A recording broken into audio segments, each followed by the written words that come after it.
what it's going to sound like.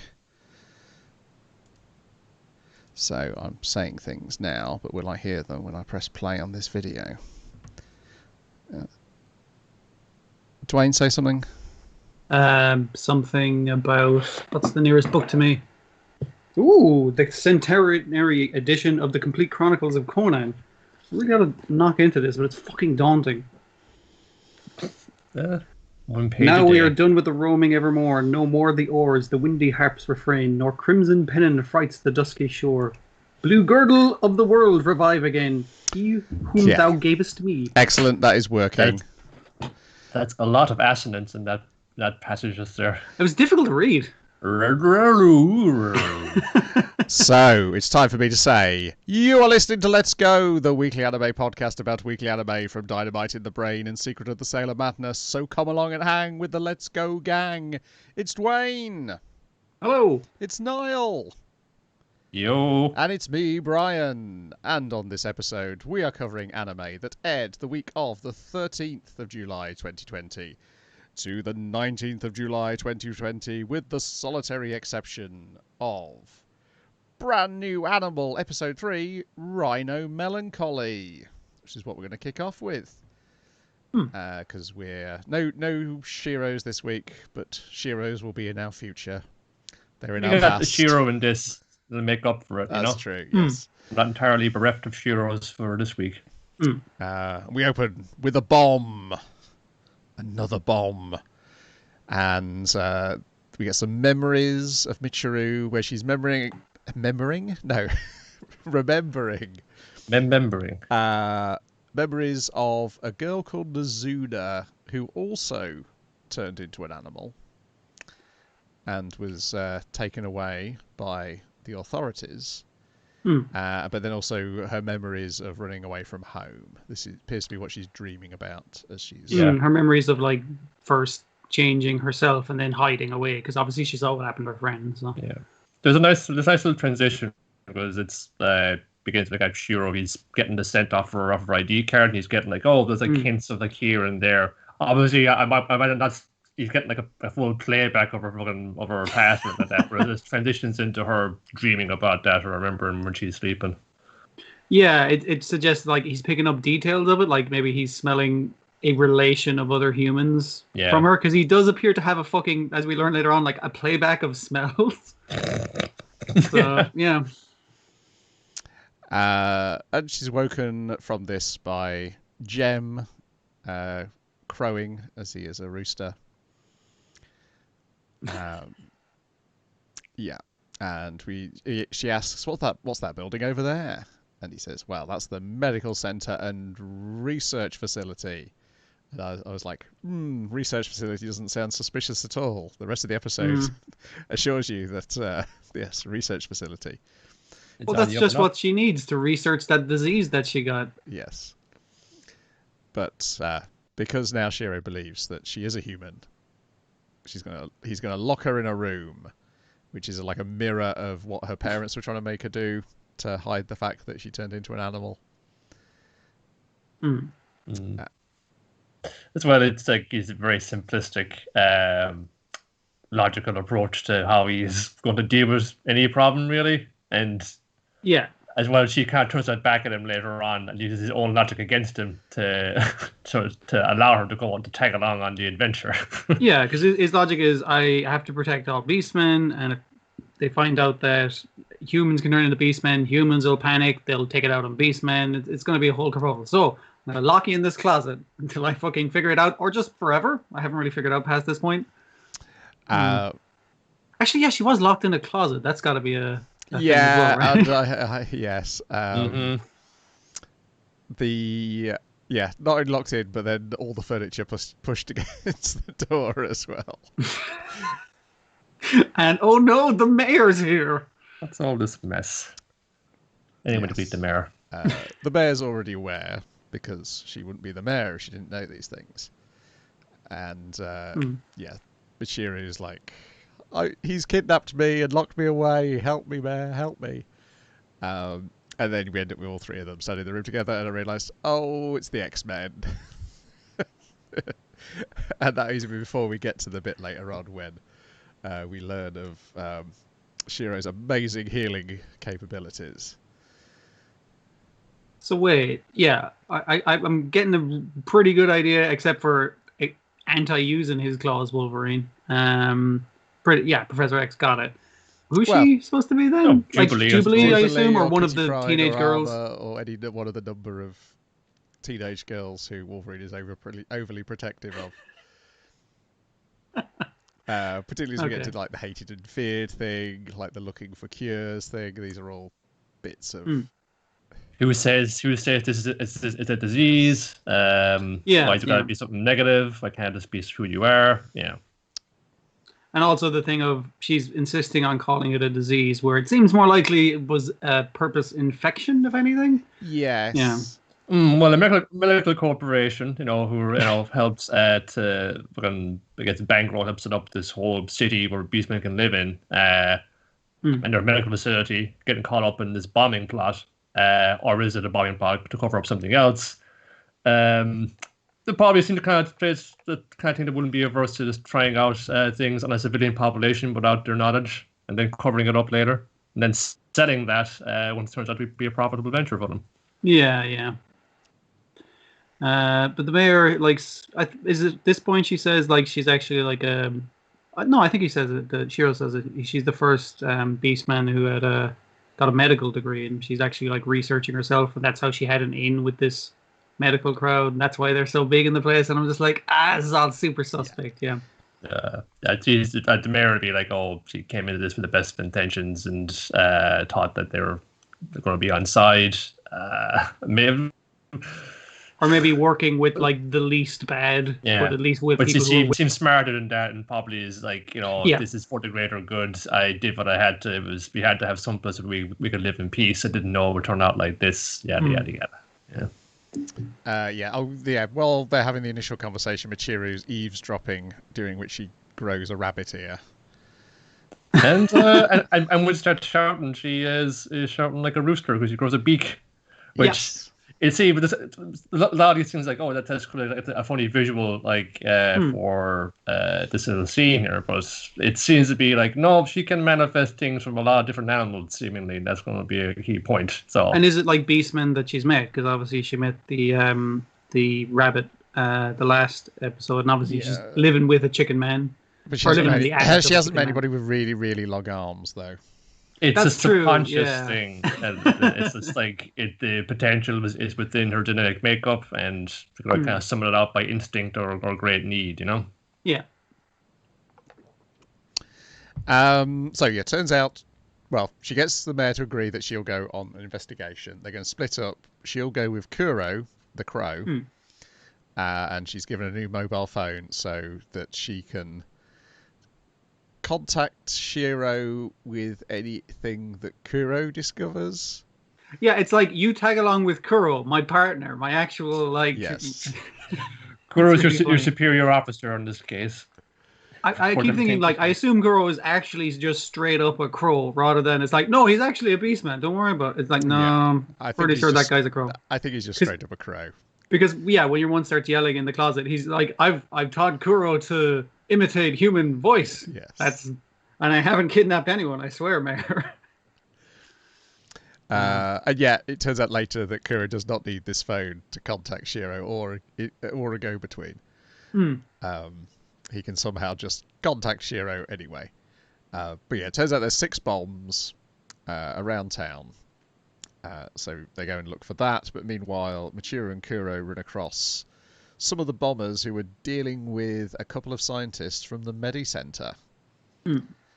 Yaba and Mimura. And they also know something about Michiru, because when they see Michiru... they put her file up on the computer. Yes, they're like, yikes, it's her. What's she doing here? You boy. No one's supposed to find out about this. But essentially, the plot turns out that the bombs set by the bombers they've hired are a decoy, because what they're actually doing is they wanted to blow up a server room at the medical center. But make it look like it's part of the same string of bombs, yeah. Yes, but we don't know exactly what they're covering up, because they say that it's not the actual everything essential for the hospital is backed up, so it must be something to do with their research. Yeah, it's well when they get busted and they get in the news report later on, it says, "Oh, these two conspired to cover up their embezzlement and they blew up the evidence to try and cover their tracks." But Mitri was like, "That seems like a lot of trouble to cover up of embezzlement. Yes, but they were doing that because that's what she overheard, was them selling stuff, or their go-between selling stuff to the other guys. No, I mean, like that crime was there, but yeah, it was a very extreme. It's like surely there was something else going on to set up that there was terrorist attacks against your hospital. It's just kind of like, yeah, it's a bit extreme. These are a rhino and a chameleon, so these guys definitely have Spider-Man equivalents. For an episode called Rhino Melancholy, it's more the chameleon who gets the more of the story beats when he kidnaps Michiru. And she tries to escape again by making her arms grow really long and then just slapping him repeatedly with these big wobbly long arms. It's a good visual, yeah. Which leads to her being thrown off the edge of the building because they're down on the top of the medical center at this point. Yeah, he's holding her off with his tail. They can't sneak up. Kuro can't sneak up behind him, professional though he is, because it's the chameleon eyes. And I thought when he leapt off after her that she was going to grow wings and save them both, but that's probably too early in the series to do that instead. Yeah. This is like a bit irritating because that's the kind of twice in the episode where she got sighted by the gangsters when she was eavesdropping on him, and then made a run for it, trying to call Shiro, but number can't get through. He lift his phone and his coat. He's put to one side. Think, okay, she's gonna find a way out of herself, right? No, he just shows up anyway, and then same deal again. Like, well, couldn't she just manifested something? Maybe not got exactly right. Could have got a bit busted up on the fall down, but no, he says it's there again, out of nowhere. Yeah, no, it could be like you're saying, Brian, where it's too early for her to manifest the powers, and therefore it might be too early for her to be competent on her own, kind of thing. This is something she's going to have to learn or something. There's going to be a situation later where Shiro can't save her, so she has to do it herself, or maybe she has to save him, like a reversal. Yeah,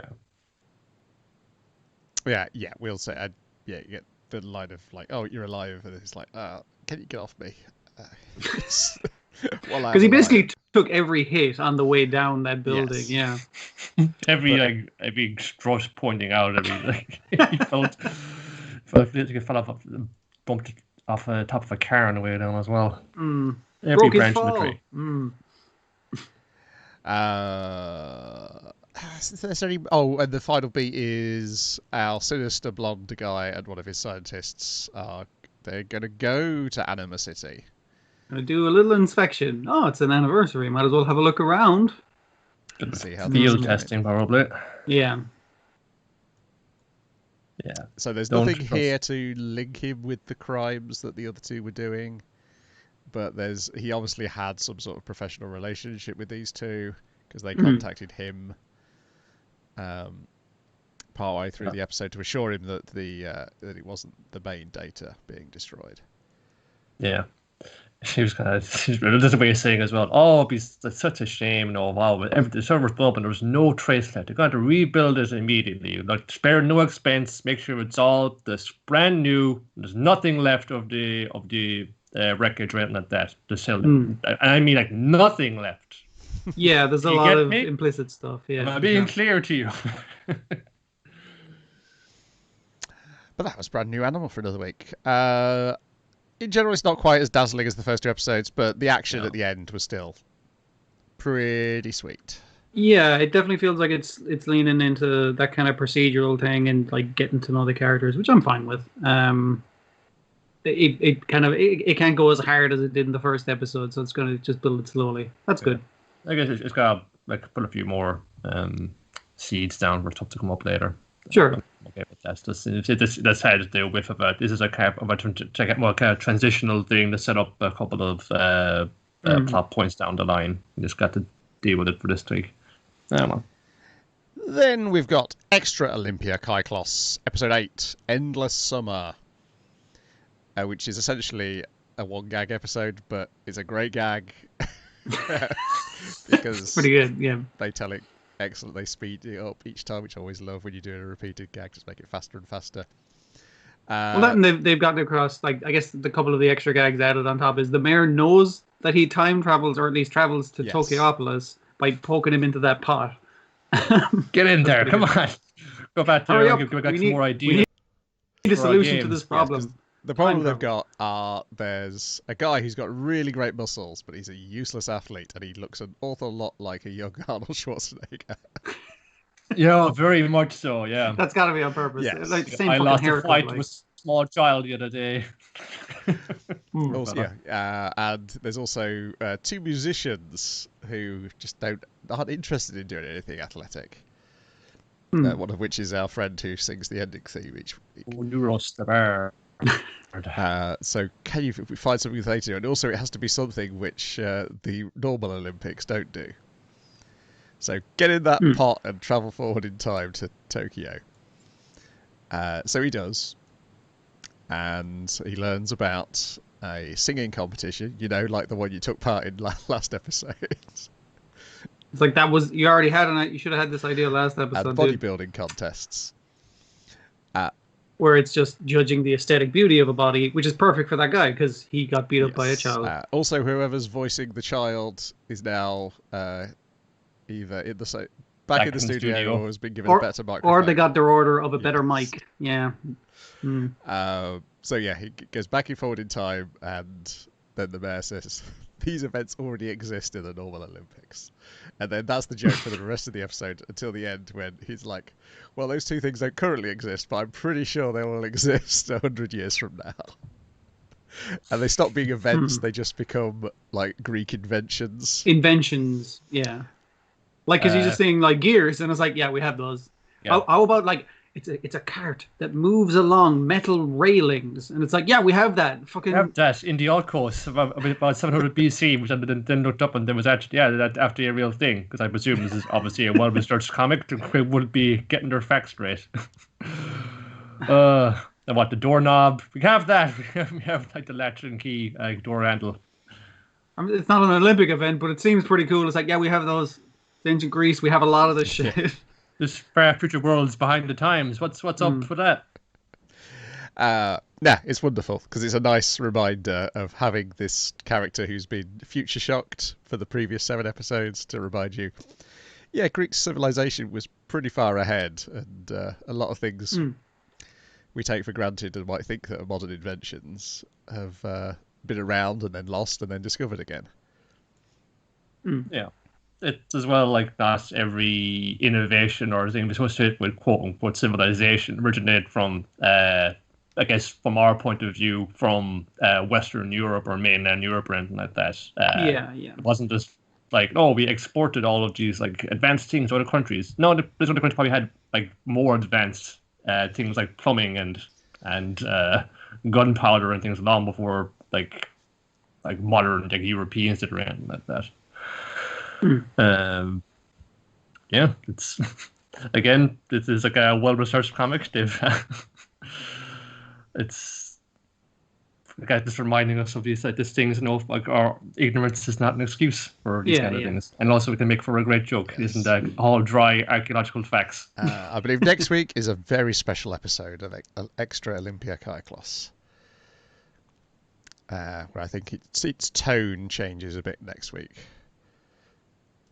Okay. Then we've got God of High School Episode 2, Renewal Soul. A show which I'm going to guess is not going to change its tone awfully much throughout the series. Well, there's definitely the presence of superpowers, it seems. So yes. I guess it'll go from... Yeah. Yes, that was the thing I was alluding to. It'll change about that where way. The show was going. It's not just martial artists. This is... I was fine about that, like busting out crazy moves. Because, like, oh yeah, well, I've played a bit of Street Fighter. I know how that can happen.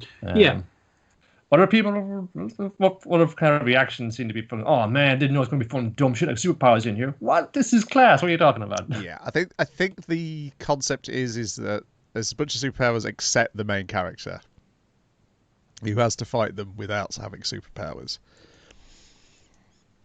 Oh, Gearless Joe. Yes. But first of all, we're introduced to Park Moo-jin, a guy who surely must be a bad guy due to the fact that he has styled his hair to have devil horns. He's got out of bed this way. Yes, so he shows up terrorizing people observing the giant handprint from the start of the last episode. I guess the intimation is that he's the guy who's done it. He is the god of high school, or current god of high school.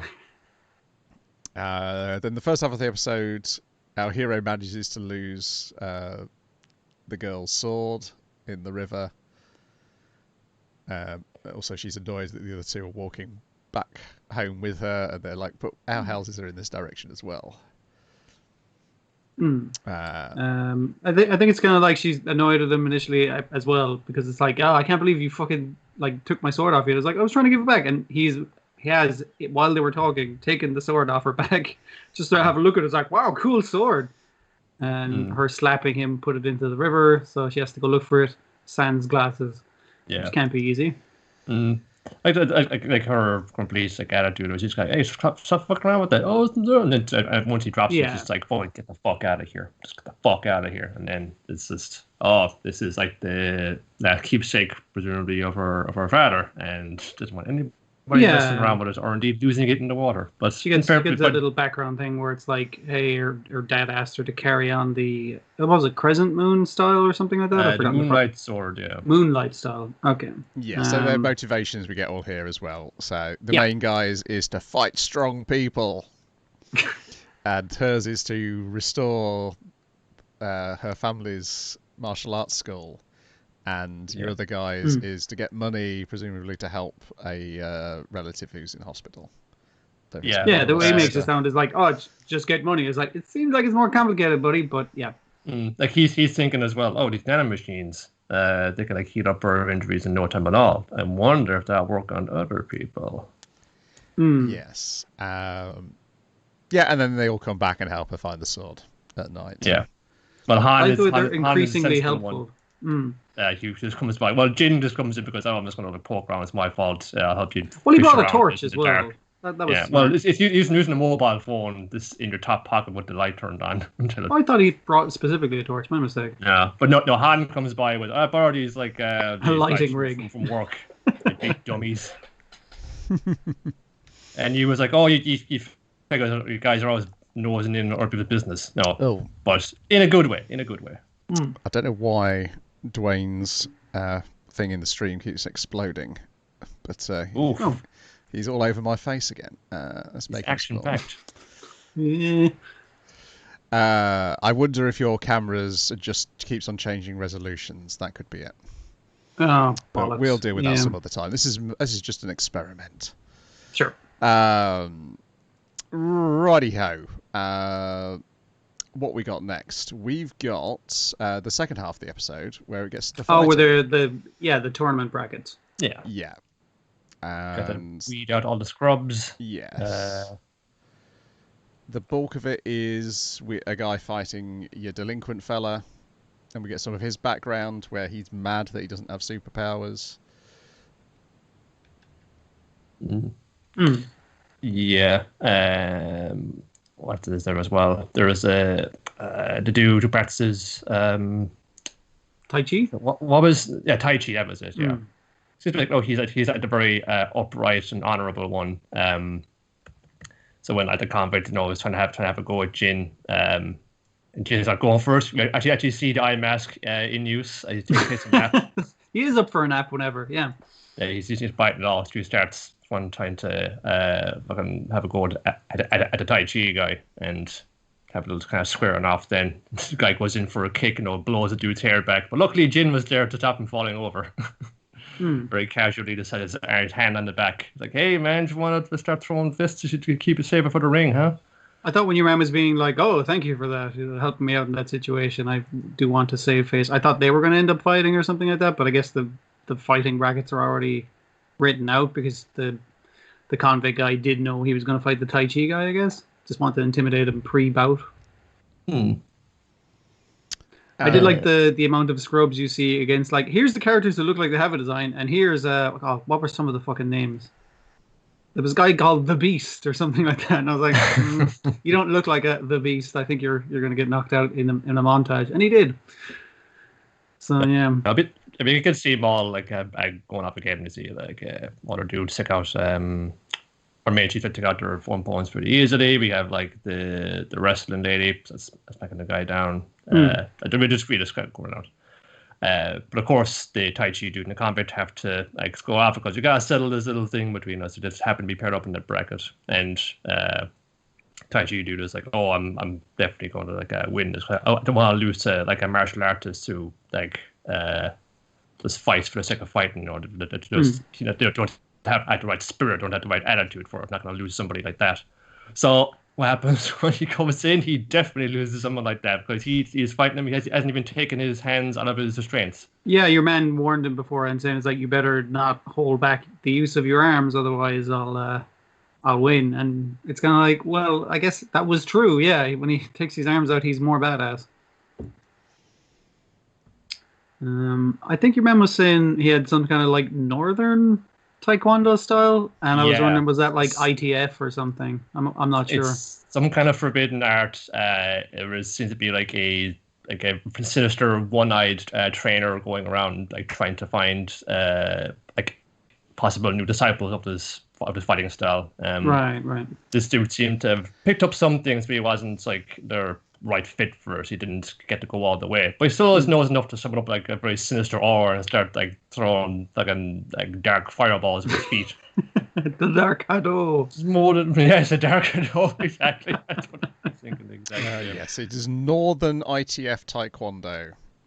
It is ITF is the forbidden fucking Taekwondo. International Taekwondo is the forbidden one. I figured it might be. Oh, I think actually it had some other term. Chariok, which that might be the superpower art I'm trying to pass on. I think that is the superpower thing. Yeah, that we'll get to. I just figured like the bad guy uses the. Actually, I do know what it is. I remember what it is now. It's even beyond just the superpower. I'm sure they'll get to it eventually. What it is, but yeah, yes, okay, yeah. I think if we do Korean, we would what it translated to, or we do the meaning of the word would help. Because I think it's something like borrowed power or something. Yeah, right. Okay. From what I read about where the show goes. But Jin intervenes before the conflict can kill your man, because he would have finished him off right then and there, but. Jin intervenes, and it gets causes just like like a bit of a no contest because all of the black suits come down and they're doing finger guns right at Jin's head. It's like, hey, hold it, buddy. Maybe interfering in someone else's fight. Dear. Yeah, it's pretty funny. It's just like they're not suggesting they have superpowers, but they suggest that their hands are loaded weapons. It's weird. Yeah, and then. Yeah, Park Moo-jin shows up at the end, and we have to see what we're going to do with you, young man, for breaking the rules. Well, they did interfere in someone else's fight, which is... Yeah. They didn't specify that was against one of the rules. I figured it's like, oh shit, we didn't specify that was against it. We said anything goes. You can say, I give, if you're out of the ring, if you're knocked out, you're out. If you're out of the ring for like on a count of 20, you're out. Those are the only rules, I think, wasn't it? Yeah, something like that. Yeah, something like that anyway. Because the ref certainly wasn't stopping him while he was breaking your man's arms. So, yeah. The rest of it, then it's just that's a pretty fucking swish-looking fight scene you got going on there. Yes. And brutal, as you say, when it gets to the point where we're snapping bones. But good nonetheless. I mean, fucking Tai Chi dude, he represents himself fairly well. He hasn't got no Dark Hado power, but not everybody does. But I kind of hope he kind of sticks around a little while. I don't know what this means for the bracket. Does it mean that does he get the win, or is it a draw, or do we get to run this again? I'm not sure. Yeah, well, I mean, like I assume even with the nano machines, your man whose arms are broke, he's kind of like, yeah, I can't go on with it. You feel like that'll take a little longer to heal. Yeah, but still, good looking fight. Bodes well for that they're keeping up that pace even on and on. Yeah, They'll probably get like is it crazier when we have the extra powers coming into it. Whatever those are. I'll put up with that to a degree. I hope it doesn't like lead into it too much because I was drawn to this because I had some nice fluidly animated fight scenes that don't cut away too much. They're actually seeing like a good sequence of hits going on. I don't want to necessarily go too far down the path of who can throw the biggest Hadouken that's how to win the fight. I want to see some actual hands getting thrown around here. Yeah, that's the worry. All right, that they'll get too quickly to the superpowers, or that the superpowers won't be what would you call it? Like as well choreographed. Yeah. But yeah, the second half action is really good in this episode. So it's maintained a high standard of people fighting each other. Yeah. Then we've got Fruits Basket, episode 15. See you later. Parent-teacher meetings. Fraught with emotions. Like everything else, yeah. Yeah. It's the type of parent-teacher meetings, and just like deciding, like I think it's thinking about our futures now as well. Was that they're really trying to, that's in our last year of school. What it's going to be. Some of our guys kind of figured out this Uotani this thing. Oh, I'm not sure. I'm just fine doing the job at the convenience store. But says, "Well, but you're so tall and so elegant and beautiful. You could be a model." Yeah, I'll try that. Hey, Dad, I'm going to be a model. What? Very off the cuff. Like she initially says, she wants to go straight into the workplace because she doesn't trust her dad to bring the money, put food on the table, kind of thing. And he's right there, and he's like, "Oh, come on." He's very browbeaten, but it's nice. And you figure it's like, she's gonna be fine. The other one who's there with her mom, and she's like, "I guess I'll try and graduate, you guys." Such a that's her kind of goal. It's just like, well, the most you can hope for me is to get out this with a passing grade. Just taking this like one step at a time. She's again not bothered too much in a whole other way. Also, she's fallen in love with Kyo's father figure. Oh yeah, when it's kind of coming in, it's like, oh, who is that? Oh, that's Kyo's dad. That's Kazuma Sensei. Fuck, ooh, that's a dilf and a half right there. Getting some of that. Everyone else is kind of like, what? Yeah, just a little detail of like, that's Kyo's dad. That is the father. It's actually his true father figure. Like, there's no question that it's being dropped very casually in there. Cool. I'm not sure if they said dad or guardian, but it's definitely established like this is the guy, the parent figure, the guy who gives a fuck about his future. And obviously his thing is like, I don't know what I want to do later because it's like I'm kind of fucked later if things go to plan. And his dad is there to say to him, it's like, listen, if you take twice as long as everyone else to decide, that's cool. Just let me know. I just want to know. Yeah. I can't tell you what to do, but as your parent, I will fucking worry incessantly about you. That's part and parcel. And I was just like, he's all right. Yeah. It's something you got to figure out for yourself. I'm not going to impose my wishes upon you. Just tell me what you want to do, and I'll support you every step of the way. Like, that's the best dad you can hope for. Because he's thinking like, oh, I got to enjoy the time I have right now because after this is all over, that's the end of the deal. But then he's thinking, but I want to stay outside for her. Yeah, he's thinking about Toru and is like, I want to spend as much time with her and be happy with her. So when she suggested later on, I was like, it's like, hey, how about we have I've forgotten the have some somen. Have everybody somen around. Party. Yeah. Just thinking about like back to Shigeru's like strangely, is rare but good advice for like, hey, like things are can keep up with it, but you can't be hard on yourself and just like stop for a minute and just like have something to eat and talk have some somen with your friends. Yeah. Which is good advice. Unfortunately, he's also come as her guardian, and just to be a weirdo. Because all the girls are like, ooh, that guy's super hot. And then the teachers are like, oh, what the fuck, dude? Why the fuck are you here? They're being so polite, but there's like really just like throwing in the dirty digs. They're throwing so many fucking insults at each other as niceties. It's really funny. And Toru's just like, I can feel the intensity. This is fucked up. And I did like it as a joke as well when he asked Toru to step outside just so he can get some more digs in. And it's like, why the fuck did you wear your man's suit? And he's like, oh, you noticed. It It's really funny because it's just like, you fucking prick. You're just here to stir shit as usual. Of course. Yeah. The other big meeting then is Yuki is having with man coming by, but she's going to be contrary, and it's not going to come on the day that they asked her to come in and say, no, it doesn't work for me at all. I'll come on this day, and you just have to deal with it, please.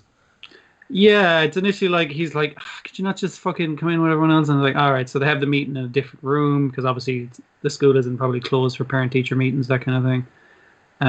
And she's just such a prick. She's just like, oh, it's like Kyo insisted on coming through this rinky-dink fucking school, and he has his own fucking decisions, but obviously he'll be continuing his education. I've already picked out the colleges, and he's just there. What? Yeah, like paralyzed by it. The teacher's like, hang on a fucking sec, don't be talking about that. And she's like, oh, sorry, I didn't mean to insult your school, that kind of thing. And it's like, it's clear that's not what the teacher's having trouble with. It's like, you gotta talk to your kid about what your kid wants to do. Yeah. And just getting some really from flashbacks saying, which she's just fun thing back. This is like my fucking entire life. She's just never seen me as anything more than a means to an end. Only paying attention to me when I kind of was getting the attention of Wacky. Oh, we're getting close to the head of the family. You should like build up that relationship there, and we can go places in this thing, this stupid thing. It's like yeah, like I think of him when he's a little kid, like going to his mom, was like, hey, I don't like going to that spooky room. Akido's been saying weird shit to me and it's making me feel bad. And she's just like, oh, you should be happy. Off you go. Go on, shoo. Get the fuck out of my sight, kind of thing. Yeah. And then later on, he's like, hey, I want to go to this high school. And she's like, the fuck? You've never said, why did you want to go to that high school? And he's like, I don't like this fucking family. And he's like, she's like, you never said you didn't like this family. And he's like, what? Fucking, you don't, as soon as I say a thing, you don't fucking hear it, that kind of thing. Yeah. She only hears her own the way he voice. phrased it is a really kind of heart-rending way. It's like, my words just like, they wrinkle up and die before they even reach you. Yeah. So I just stopped bothering trying to convince you of anything. And it's just, man, it's like, that's why he's so fucking beaten down, because that's just the way he never set up for himself, because it's just the way his mom has always been. It's just, it's kind of like a missing piece of the jigsaw, like, for why he is the way he is. That he didn't have that support from his parents, from the people who should have been giving him that kind of support. But fortunately, his brothers arrived. Ayame is there. I heard my brother was in the building and I had to come by. Yeah, he's saying, like, sorry, it was on a different day. Also, it's raining, and the rain just makes me so tired. It's like, I brought these flowers for you, beautiful lady, to the teacher. And, like, the mother's, like, so shocked she gets out of her chair, and he just instantly sits in the chair. He's like, I'm going to be the thing. And the mother's like, hey, what the fuck are you doing here? Get the fuck out of here. You didn't even care for him when he was growing up. And he's like, mother, if you could just shut up for a minute. The adults are talking, kind of thing. And it was just like, ah. I understood that, but I thought, I got to be here for my darling baby brother. So I love and cherish, and I want to, getting so close to you, I want to keep that going, and I'm also going to be here for you. And that's also the thing, his reaction of like saying, like, hey, you weren't there for him when he was growing up. He's kind of like, yeah, but Kyo gave me a fucking second shot, and I'm not going to fucking... Yuki did. I'm not, sorry, sorry, I'm getting the names mixed up. Yuki gave me a second shot, so I'm not going to fucking run out on him ever again, if I can fucking help it.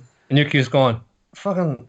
Was Ma'am? I forgot how Ma'am was never able to handle Ayame. He was always actually difficult. Like, if he was the first child, he was like probably spoiled a bit, and he's just like, he can't. And that's why probably a lot of her hopes and dreams were put on him rather than the older brother, because the older brother was too much to handle. It's just like, okay, fine, I'll put everything on this motherfucker. Yeah, and it's like, she just goes, well, I never, and just storms out, and then Yuki just goes up after him because he's something he wants to say now, because like he's getting the courage up in him, and then he catches her in the hallway and gets her on the shoulder, and it's just thinks to himself, was she always this height?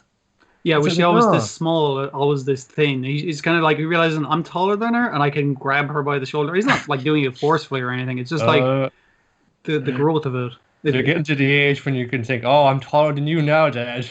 I can beat you up now, Dad. I'm running the smoky farm now.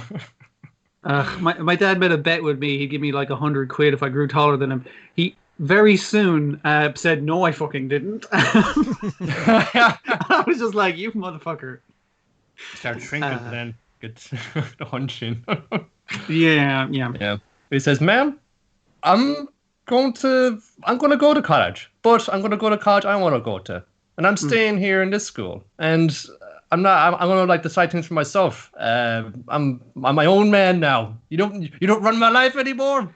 Yeah, like less angry with her, more so saying it. This is what's going to fucking happen. Being firm. And she kind of like huffs off, kind of thing. But it's nice to see him like stand up and be like resolute after a lifetime of not having that support. Yeah. And now he's kind of the kind of person that other people look to for support and guidance and leadership, because the secretary of the student council was like, President, we need your help with something. He's getting dragged down the hallway, passes Toru, like, sorry, I can't stop. See you later at home. This little smile. He's like, I got a lot going on these days. But in a good way. I'm busy in a nice way. It's his life is kind of like becoming his own, which is it's a nice moment. It's unfortunate that the moment is taken by the same brother who is in the fucking student council thing, and the guy's like, "Oh, brilliant! You're going to be the commander." He's like, "Yes, I will command." It's like, for fuck's sake! He does such good, and then it's like, you kind of also fucked over my life a little bit. And then the teacher has to get a call from the guy she fancies, and he's like, "I'm fucking so sorry," because your man was texting him constantly. He's like, "Oh, my brother loves me now." This Hattori said, Mariko, I'm so sorry about all of them. Shigure, Ayame, Jesus. His best friends have made a really shitty couple of days for her. It's a pretty good episode. It's nice. Again, we talk about it a lot, but like seeing the growth in these guys and seeing the relationships kind of change and grow. But there's even again, it's like Kyo. He's just being a fairly mellow dude. He's mulling over a lot of stuff right now, but he's not like saying back off, leave me alone when they say I want to come home and like have some soma together. Fun saying, oh yeah, grand.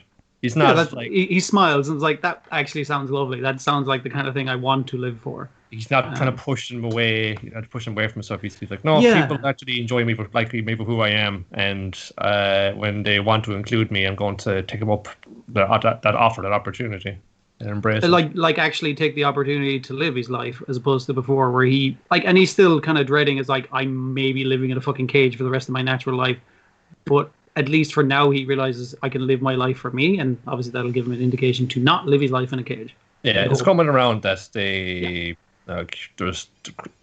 there is like a desire to be out of this, and Toru is like kind of noticing that and saying that they wouldn't be saying or doing these things unless they saw a future for themselves outside of this, even a little bit, even if they can't quite picture it just yet, but they can see themselves not cooped up in that house for the rest of their lives. And I liked her declaration in the episode where she remembers is like, "Hey, don't interfere," and she's like, "I'll do my best to interfere," like in like a cute way. And everyone's like, "What the fuck are you talking about?" She can see this change in them, and she wants to nurture that growth. Yeah. It was a well paced out one. Just Ayama just barging, kicking the door down. He's just full on. He has this fucking fur coat. He's got a bouquet of roses. He's just completely diffuses all of this tension that's been building up for the preceding 15 or 20 minutes, and then he's sorry, he sorts it out in his own elaborate, conceited, self-centered way, but it's for the greater good. It's nice when the show manages to do that, like that kind of like tension and that emotional resonance, but also like intersperses it with like comedic bits. Like you say, it's well paced. It's well balanced with it. Righty ho. Talking of something which is also well balanced, it's Wacky TV Nanana episode 14, Land Ho, Nanaoka's Expedition Crew, in which we get the ballad of Wacky TV Nanana. Again, I think we've had this before. I still haven't watched the first season, so I assume this is like a once a season thing. Yeah, it's probably some kind of riff on a lot of companies in Japan. They have the company song and the company anthem. Yeah, right. And occasionally, everybody get into the room. We're going to sing this company song after the meeting. It's like, why do we have to do this? Why do we have a company song? I never even heard before. Well, we do. It was in your contract when you signed. You got to come by once a year and sing it. Wait till I write the Let's Go company song for you to all sing. Oh, God. I was reminded when I found my Haybot song in my Gmail. That's where I'd written it. In a draft email. Got onto the Spin Doctors and got him to write 3 Princes, the sequel to 2 Princes. Exactly. Yeah, so I don't know whether I've heard it before in this show or whether it's such a good parody of the TV Tokyo theme, or a TV Tokyo theme that I have heard in other situations. Right. But it also gets us from A, the broken down ship, to B, the Kraken. You're all caught up. It's also a little reminder of everything we've gone through, since they get stuck in that whale and that fitness center. Yes. Sorry, fitness center. The spa center again. The spa, yeah. But they also go to a cave, and they think they found like a cave painting of the Kraken, but it's actually a cave painting of the giant spider which lives in the cave. Giant banana spider. Looks like. I banana spider is a thing, isn't it? I think it had bananas for fangs. Okay. If I'm not mistaken. Banana spiders are a thing, though, aren't they? I think they're like a big. Yeah, I think they are, but I don't want to know too much about spiders. I don't want to be put off bananas. Yeah. Spider eggs in them. Yes, I remember that. Because I can't remember if it's on. I'm sure I've seen it on a podcast. But there used to be geese used to be in the town I grew up in, who were a big importer of bananas. And there was a rumour which went around school, I suspect may have gone around the entire town, that there used to be a skip outside the packing plant for the bananas, where they'd throw all the dead monkeys. Jesus fuck. You want to go see a dead monkey? in flying the bananas across, the monkeys would suffocate in storage, and when they take the bananas out, they were so quick at picking the bananas off the tree, they'd grab a few monkeys, or the monkeys would climb into the plane. Yeah, I feel like this is like a 12-year-old's understanding of how the banana supply works in the world. Yeah, sure. But yeah, that stuck with me. They also sponsored our school to have I think 2 banana costumes for our school review. It was a bit of corporate sponsorship. Who can we get to buy banana costumes for the school? I didn't get to wear the banana costume, so I can't relate on an intrinsic level to any of the characters in Wacky TV Nanana. Or indeed the actors when they do those videos where they are dressed up as them in banana costumes. But there's actually pretty good animation in this, when they're being chased by the spider. And, it's really creepy. It's got nice kind of really, like one of those the spiders got the really kind of very pointy legs that kind of terminate and are very sharp. Yeah, points. I'm glad they only animated the 4 spider legs. I know it's not realistic, but it's less creepy, and it means I didn't my skin didn't fucking crawl, basically. Yeah. But yeah, they end up back in the whale and they get shot out, and they are on another island where it appears the Kraken lays before them. Or it may turn out to be a silhouette of something which looks like a Kraken.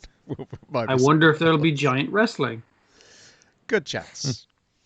Talking of spiders, though, Gibiate, episode 1, Spirited Away. We're in the year 2030. 2 years ago, there was an outbreak of a virus which people thought, well, it's just mad cow disease. It's just the prion protein. Just mad cow disease. It was a little too fucking real. I was just like, it's just a bad flu. Yeah, but I mean, because having studied mad cow disease at university, at least from the food industry side of things, I was like, hey, I'm getting all those facts right about like why they thought it was, because of the prion proteins they were spotting in people's brains. And we meet our heroine, Kathleen, who is apparently 18 years old. And I think the important for the plot is we see her sitting in the bath, and we have a drop of water dropping in the bath. And she's generally behaving like she's doomed before the credits roll. Yeah. Also very important in her video diary, she's got a poster that says drinks, brugs, and rock and roll. I took that. I assume that's a band. I hope it's a band. It's a good fucking name. What are brugs? It's like hugs? Bro hugs. There we go. Yeah, there was another one as well, wasn't there? It was a variation of AC/DC was also on the wall. Yeah, I mean, we've seen a few characters in that vlog kind of position, so I hope we're going to get to see more fun posters. ABCB, yes. and I can't quite make out Niagara Niagara. Anyway. And truth. Those are the other things on our poster. But yes, drinks, brugs, and rock and roll was definitely the thing which caught my eye to want me to take a screenshot. Fuels this podcast.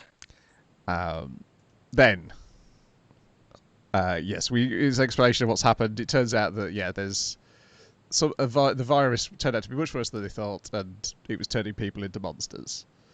It was the most.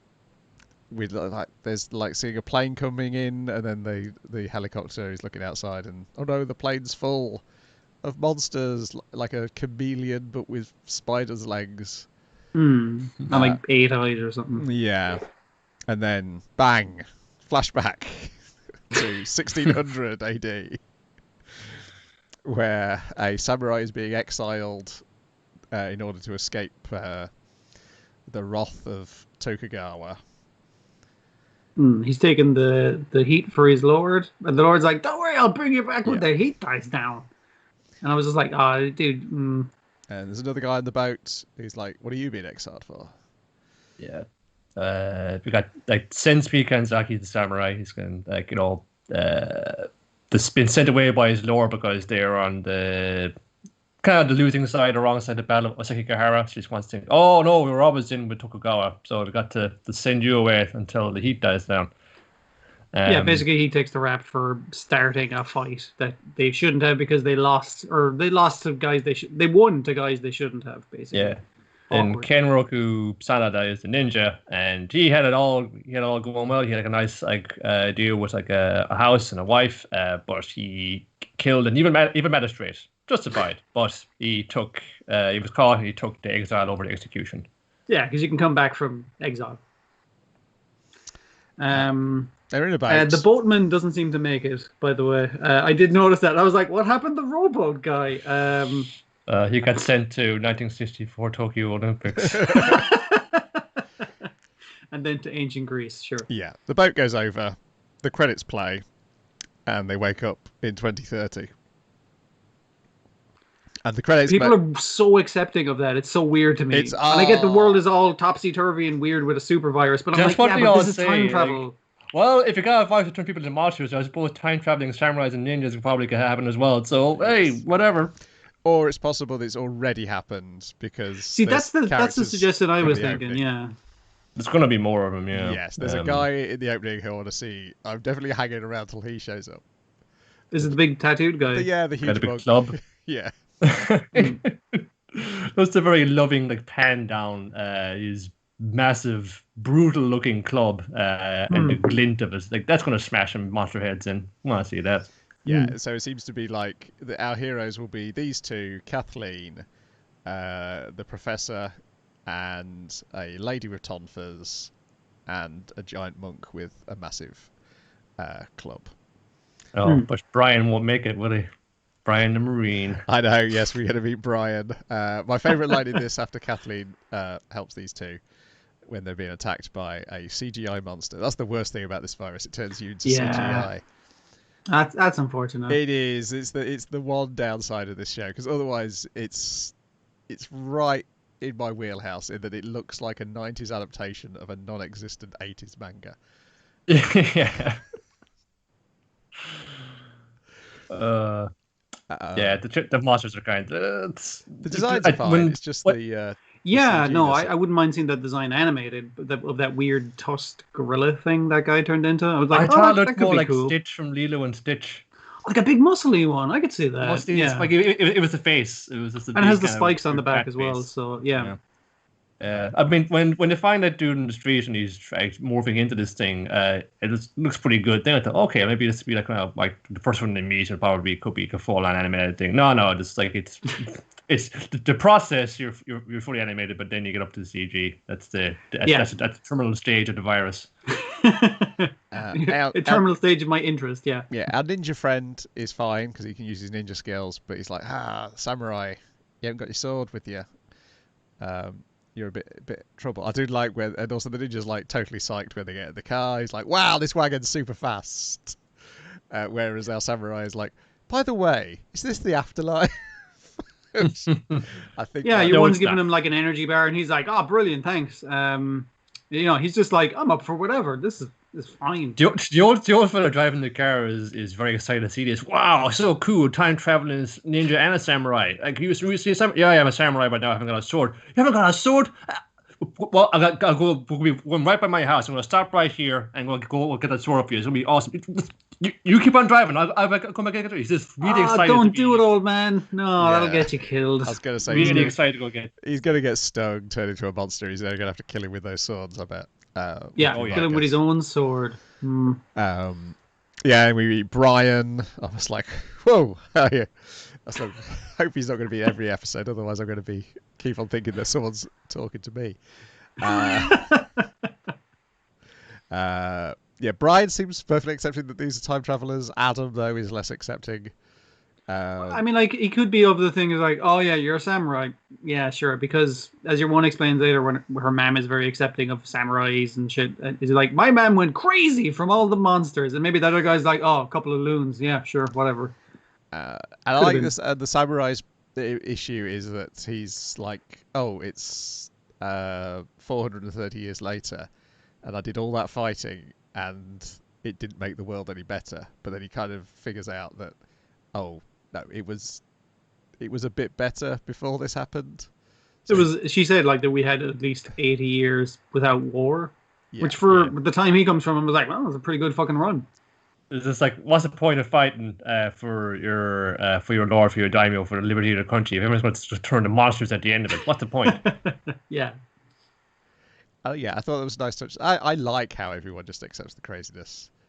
It's just faster. It is. Yeah, I'll give it that. It's a bit like, are you not gonna like ask a follow-up question? It's like, oh, okay, time travel. It stops you getting bogged down. Everybody you meet, that couldn't happen. What couldn't happen? We have fucking Lilo and Stitch monsters running around. What the hell is this? What's not to believe? Yeah, I think that's pretty much it, wasn't it? Yeah, they just meet the professor. They can't go over again. Oh, this virus turns people into monsters. Depends on factors to include like your age, your gender, where your race, where you're from. Can turn into different things. Common thing though is that when you get stung by it, by the venom of one of them, or the Gibiate, you'll turn into monster within about 5 hours, and you'll have the symptom where you'll keep hearing dripping water in your ear. I mean, he did ask, are you hearing dripping water first before explaining that? Because that'd be a good way to get away with it. It's like, no, I don't hear that. And to say, even if you get stung by it, it may not be a done deal because once it stings anything else, it takes like 24 hours for the venom to regenerate and for like a lethal sting. So you could get stung by it, but it may not be a full-on one. So bear that in mind later on down, because someone probably get tagged by it, but they may not morph because it wasn't the case then. Yep, that was Gibiate. Now, on to Deca-Dence, Episode 2, Sprocket. I was nearly thinking, should we end on that? Because that's probably, yeah. Drop the bomb. So, yes, I was already aware of the twist when we talked last week. The twist being that our hero is actually Haybot. Or a Haybot lookalike, who works for. I wrote down what the corporation's called here. Yeah, I can't think of it now. Solid Quake Core. So it turns out everything we saw in the previous episode, well, not everything. There's a few bits here and there which clearly went outside of their parameters, as we learn by the end of the episode, is designed as entertainment for these robots, which I'm pretty sure they're robots based on the corpse that was found in the first episode. Found at the start of the episode. I don't know where they are. Like, based off the diagram of their logo, it's like a dome, and the entire world is like in a dome, or there's a spaceship above the dome. So yeah, they're in the spaceship and they're transmitting into the dome. That's the thing. I'm not sure they are. I think whoever they're working for is in the spaceship. I'm not sure if they're in the spaceship. Because my impression from this episode is that there's a system in place, and all these things are parts of the system, but they don't necessarily know the full details. Yeah, of like what the they system think that is. this little dome on planet Earth is just our fucking pleasure dome, and we're the real characters. And it's like, yeah, I'm not sure you're the real characters, that kind of thing. There's like another level to maybe Yeah, of who's Yes. controlling them. yeah, Yeah, I because get what you. they're doing is this passes for It's entertainment a for MMORPG. But You get the ad like, before the credits, which is yeah, great. like fucking like the Eurasian continent or this Earth in general has been turned into a game of Monster Hunter Online for the pleasure of robots. And the robots, rather than you have like a digital avatar, they seem to have be able to jack into a flesh and blood body and go monster hunting around in that. Yeah, like in the ad, it's like it's fully customizable to whatever you want, which is why they're all like bright colors and weird like yes, extra fucking shit. Yeah. Despite the fact that everyone else looks like they're dressed for the post-apocalypse. Yeah. And then at the tankers, the kind of regular civilians do all their other jobs. It's like, oh, and while you're here, you can see like there's like these last remnants of a species known as humans in their natural habitat or something, whatever passes forward. So I guess it's like a memorpic thing where you're playing in a probably flesh and blood avatar, and you're technically like park rangers to an endangered species. Yeah. but you're also And they seem to be harvesting Yes, the you're Oxyone Yes. as well for Mm, power mm. themselves. Because Yeah. that seems to be what the robot people run on. Yeah, yes, which they consume by shoving up their asses or into their head, or but into their yeah. heads. But and the way they respond reminded me of the second series of the Radio Hitchhiker's Guide to the Galaxy. There's a bit with a like a teacher computer where people will press. If you answered correctly, you got to press a button which gave you like some sort of physical joy reward. But at the end of the sketches, then you had to press a button for the actual teacher machine to actually express joy as well. And I was like, that's kind of what this reminded me of, these little robot people. That's like a weird Skinner box, yeah. Yeah. Okay. Just just fulfilling these tasks in order to get a little bit of joy. And also to keep them alive, it turns out, because Yeah. it looks like Kaburagi, throughout this episode, is deliberately not taking his Oxyone in order to kill himself after he feels responsible for the death of one of the other players. Rankers. They're extra. So in the world that the humans live in, they are gears who are part of the power.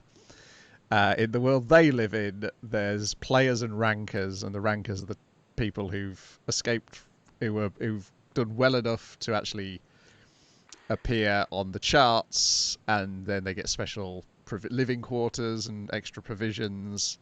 And they're like celebrities, yeah. You're a professional gamer. You've gone through this, so you win another tournament, and you can live on this for the rest of your life.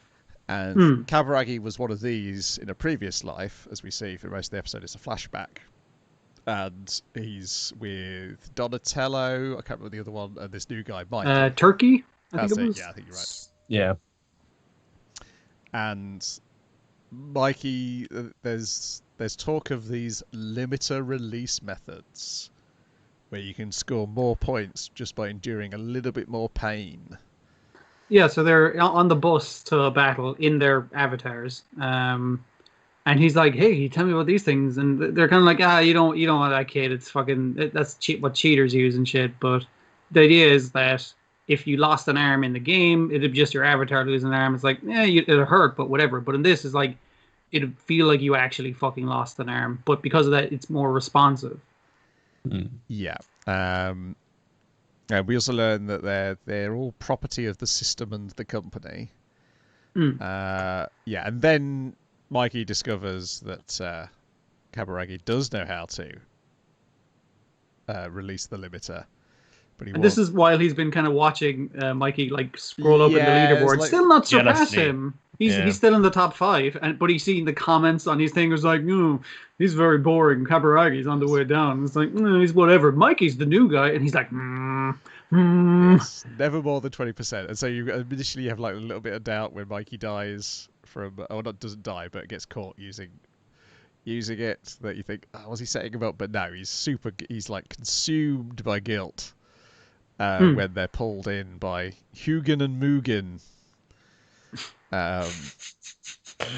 One is just a wall with shades on, and the other is a bumble ball Yes. with different Emojis? faces. Yes. Hmm.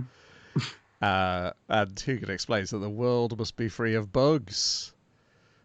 We see somebody else who's not part of this. Apparently, you could have your brain confiscated and your body thrown away. Yeah, as in like you're trying to break the system, so they take your fucking body back and your brain back to be reprocessed, I guess. I guess. Yeah. And then about 3/5 of the way into the episode, we get the title card. 2, Sprocket. Basically, they offer Kaburagi a deal in that in return for not punishing him, he'll become an armor repairer and recovery agent. Yeah, so he loses his rank, basically. They all lost their rank as it happens. Yes, so, and they disbanded that group of rankers because they caught them on video discussing this before it happened. So they're like, you didn't report it, and the other guys didn't admit they were at fault, unlike Kaburagi. And were willing to. So Kaburagi basically takes like a demotion where instead of playing the cool RPG where you're fighting monsters and stuff, it's like, yeah, you do the cleanup work. Yes. But we're not going to fucking hurt you for it. So yeah, during the day you repair armor, and then at night you recover the chips from the human. We don't know what that is yet. I did like that 4-panel thing because it's like it's a guy taking the chip out of a human. What the chip does, we don't fucking know. No. And then it appears to be a human looking at a robot and going, oh. And then like another one of them strangling like a guy, and it's sort of like, don't let the humans know that there's robots among them or something. Yeah, I don't fucking know. I guess they're like things that are unaccounted for, like in the Matrix, let's say. I presume like those little chips are probably what allows them to jack in virtually to the flesh and blood bodies. But these are all accounted for. All like births and deaths are in the system and account for. Everything is tracked. But sometimes things arise where they are behaving erratically, or they're getting too close to the truth, perhaps, and they need to be silenced. Yeah, because they explain that some humans are bugs. We've already had like some of these little alien robot people are also bugs, but like Mikey, which suggests that there's someone like monitoring them, like that big wall guy. Yeah, because then we get the logo is also an explanation of how the system works. Yes, they're protecting whatever's at the top from the bugs. Very pyramid. Yeah. Then we see that there's Kaburagi has 175 years left until scrap. I like those like this is ticking down. It's like you better refuel within 175 years. He's like, but he also needs to like reset within like a day. Yeah, he has to keep on taking his Oxyone. That's only if he takes the Oxyone, he's got 175 years left, and so he's deliberately not taking the Oxyone as penance because of what happened to Mikey. Basically, he'll be with Mikey quicker this way, but at the same time, probably too cowardly to admit himself and be executed in the same way. He's going out on his terms here. Yeah, but I mean, like, I like the way, and it's contrast with the conversation he has with the girl, where he's like, I ain't got much time left, and he's just looking at like 175 years counter, just slowly counting down. Well, no, he's about to go this day. That's the thing at the end. Sorry. Yeah, he's about to die you're right. this day. So it's 175 years. He has hours if left he takes the Oxyone. You're right.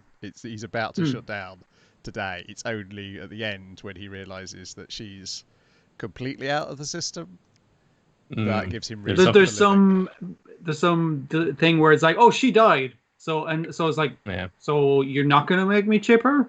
Well, he hasn't got a chip to take. Or unchip her. Yeah. Yes. That's the thing. He scouts her. She doesn't have a chip.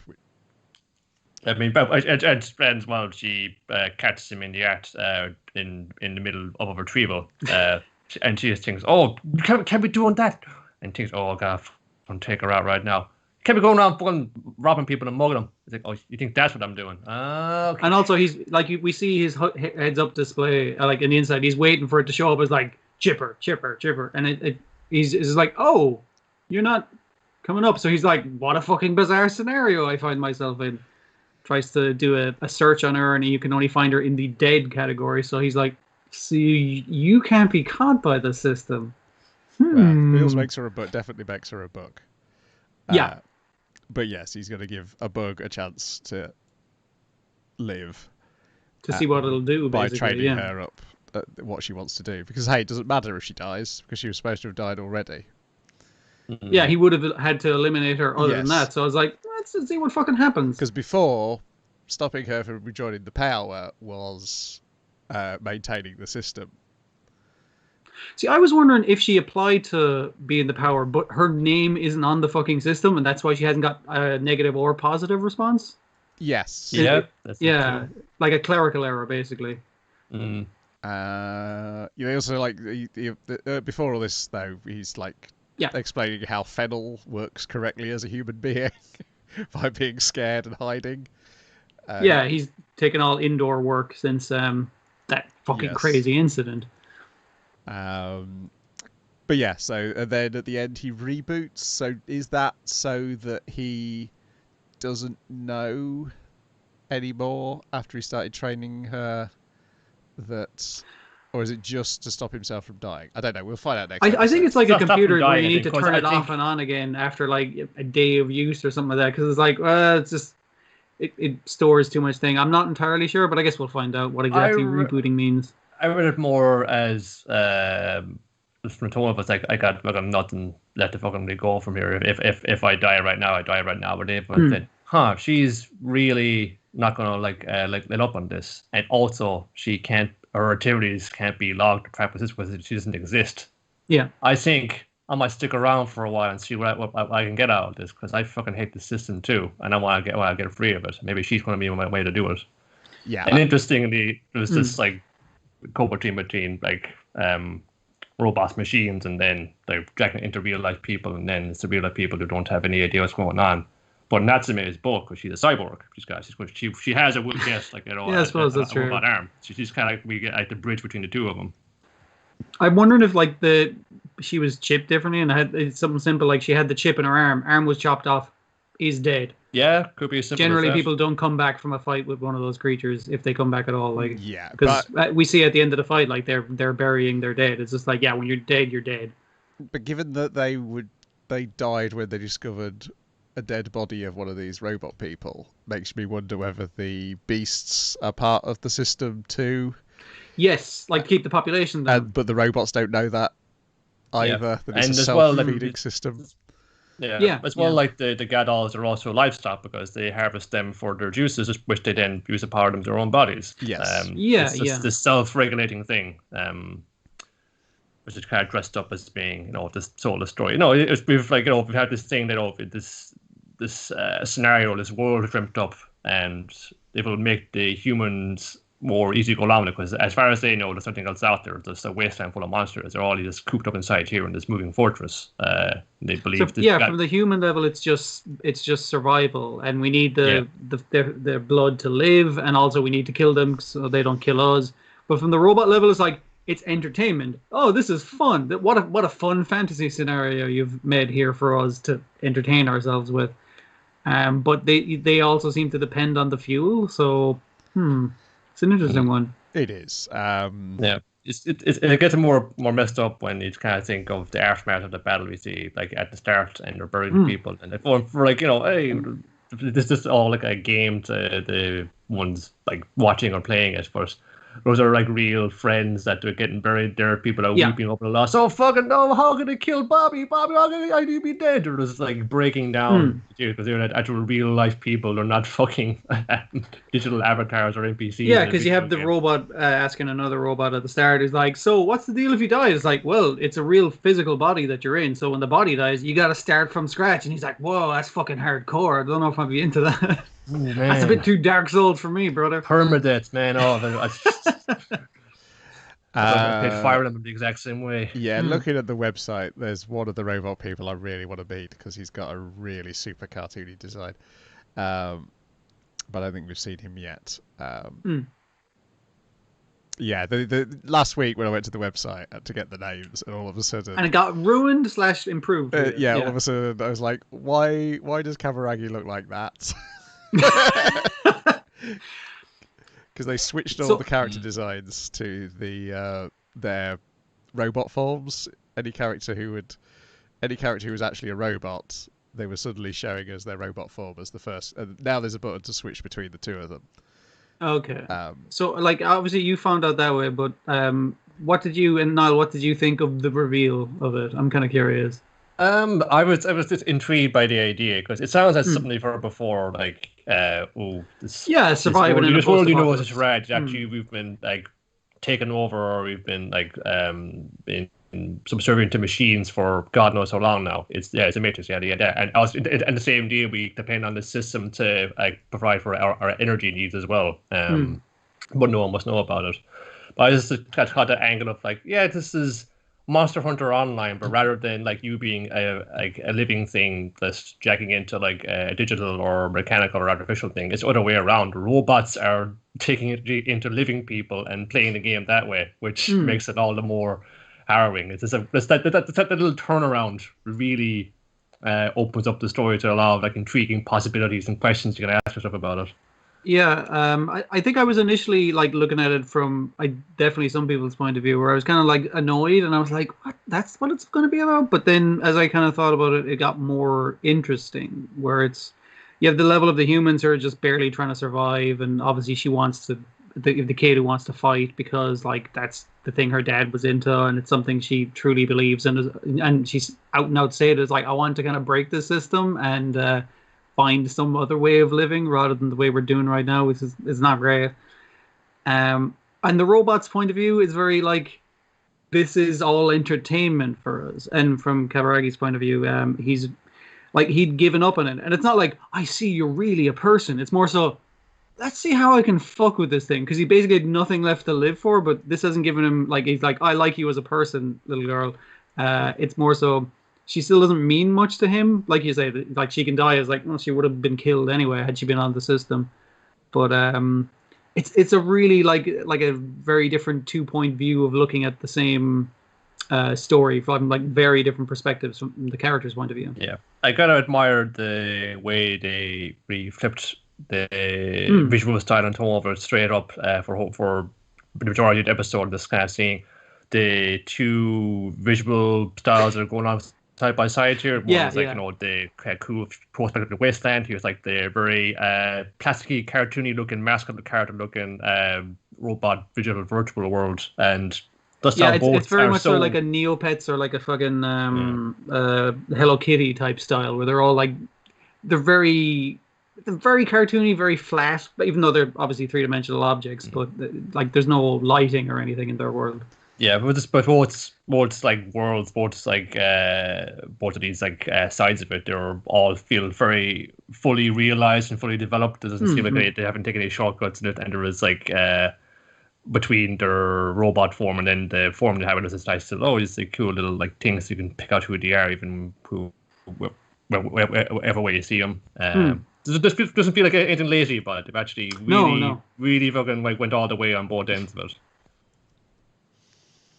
Yeah, when I saw it, I was like, oh, have they been listening to the podcast? Have they been tapping into my brainwaves of like, what could make this show what could make Brian like this show even more than he did on the first episode? Well, do this, turn it into some sort of weird Kyber Haybot hybrid.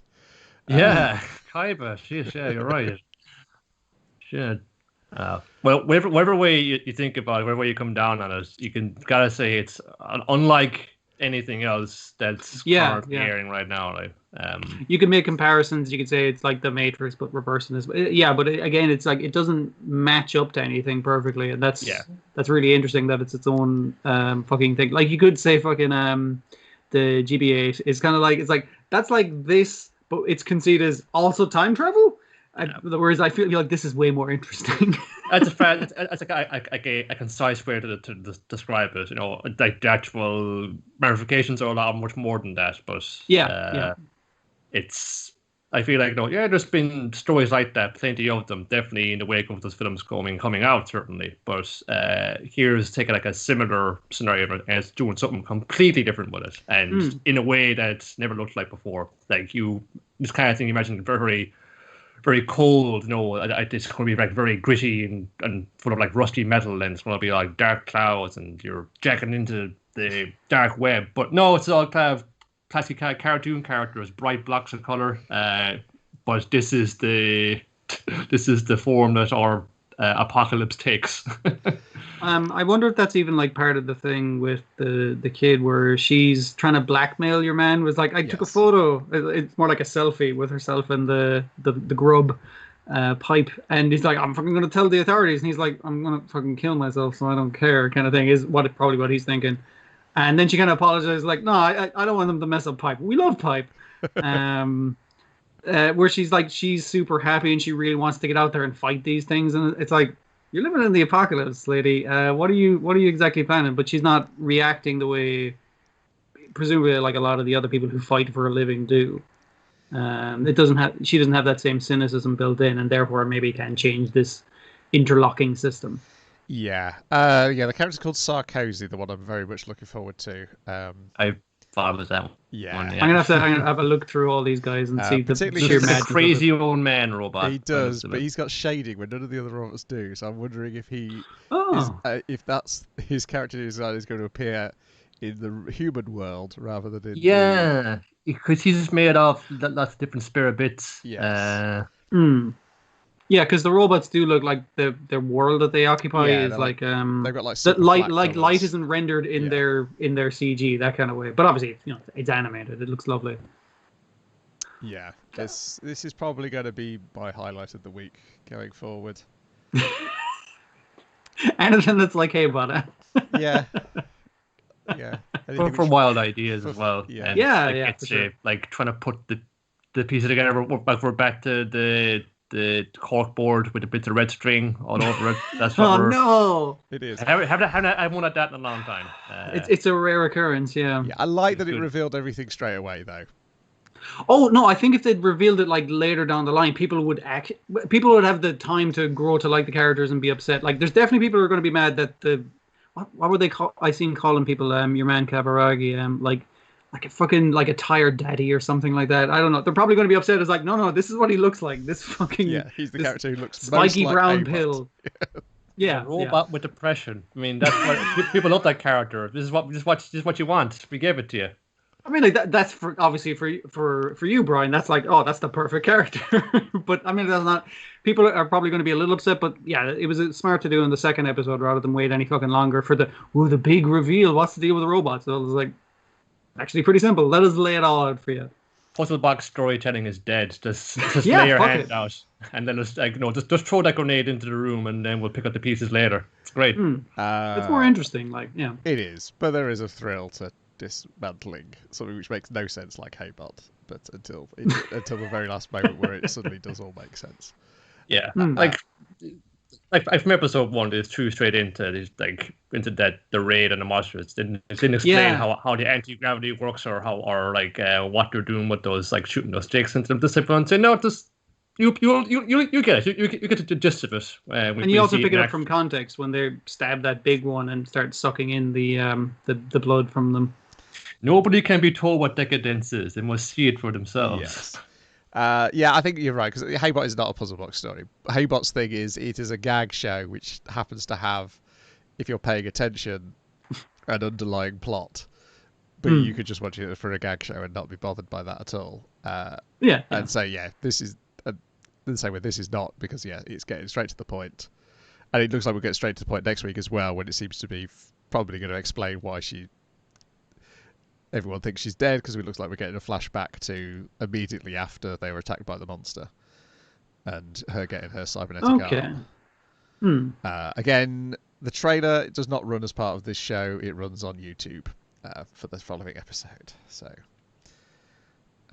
that was the other way I was spoiled, because the other way I was spoiled, not that I was spoiled because I don't care about spoilers along these fronts, but as well as looking at the website, the opening credits were on YouTube, and I was like, oh Jesus, yeah. I didn't know it was Deca-Dence. All I saw was a picture of a Haybot looking robot, and I was like, that looks like the sort of thing I'm interested in.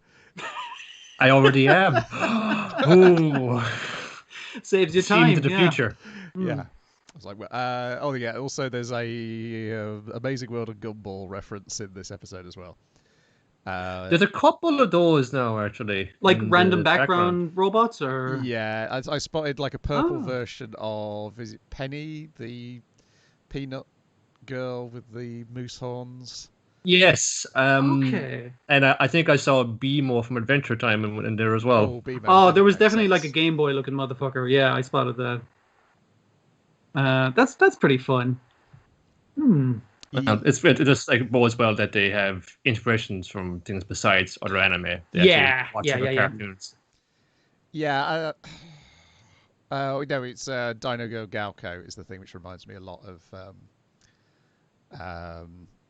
Gumball, but that technically predates Gumball, so it may just be a happy coincidence.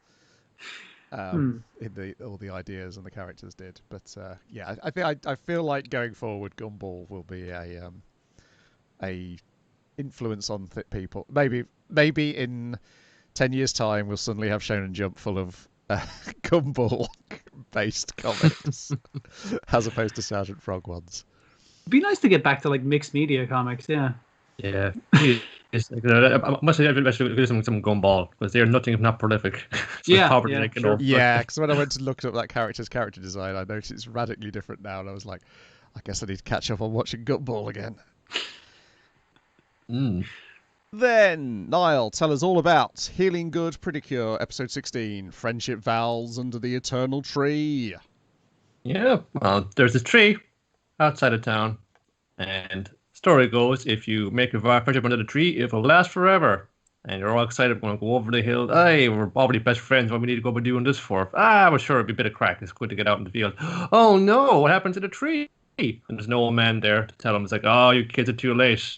This tree, that storm the other week, it blew it all the way down. Shame, actually. I guess like nothing does last forever after all. And this old fella's like, she's seems to be looking at this tree, very sorrowful. What's his deal? So I think, well, why don't we ask the tree? Because we've got magical powers that let us commune with the spirits of nature. So they asked the tree spirit, hey, what's the old man? Oh, that's Tetsuya.